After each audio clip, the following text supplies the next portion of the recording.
Hi, my name is Marc from jazzguitarlessons.net. So here's another quickie video for those of you who have questions about chord melody. So this is probably the ultimate expression for jazz guitarists to be able to play, harmony and play melody but at the same time. So the great Ted Greene said something that really touched me. He said, when you have a melody, you must harmonize it. Okay, fair enough. When you have a chord progression, you must melodize it. So what Ted Greene meant by this is, whatever you do, you always play chord and melody at the same time. So how the hell am I supposed to do with my guitar and just my fingers? Here's a trick. Whatever voicing you have, and I'm going to start with a C major 7th, 3rd fret.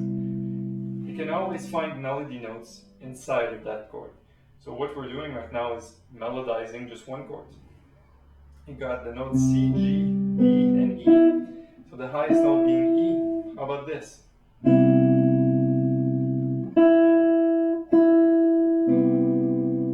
C, you can separate, play the melody note before.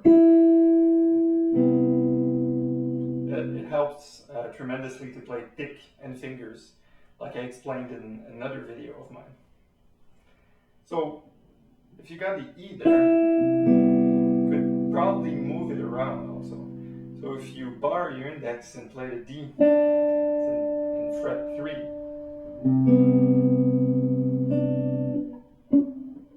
sorry. So what if your melody is D, E,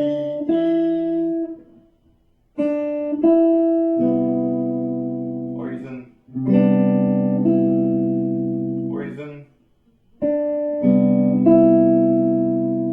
we're still on just one chord. So it's up to you to find all the melodic possibilities. And of course, most of the time the melody is going to be the highest one. So in this case, you got D, E,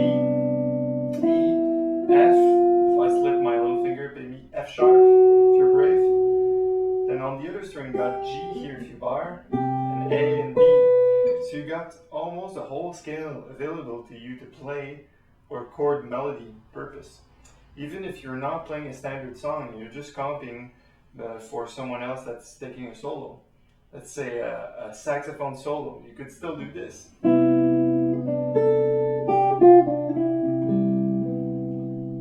Then imagine if you started doing so with progressions. I'm going to quickly demonstrate a 2-5-1 in C major now.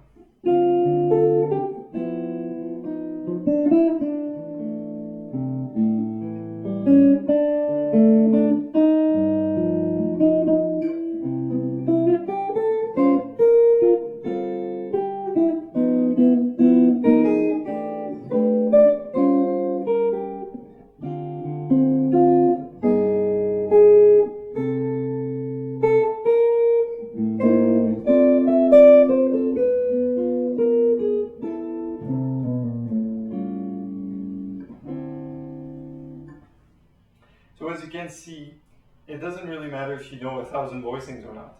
It just matters that you can say, hey, this D minor voicing, or this F major voicing, or here or whatever. I can play at least 5 or 10 melody notes on it.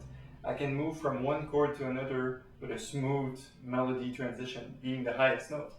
So I hope it gives you ideas, because you can always go chunk, chunk, chunk on a bunch of chords, and it won't really sound good, even if you know the prettiest chord progression and the prettiest chord voicings. But on the other hand, if you know Ted Greene and you understand the stuff, it's going to show in your playing right away. In fact, go to www.tedgreene.com. He's got he passed in 2005, and many of his students just scanned PDF of his teachings. So there's a lot of this type of playing right here with melody on top of chord voicings, and it just sounds amazing. So we'll go there, learn about chord melody, chord voicings, and how to melodize your chord progressions. I'll see you soon.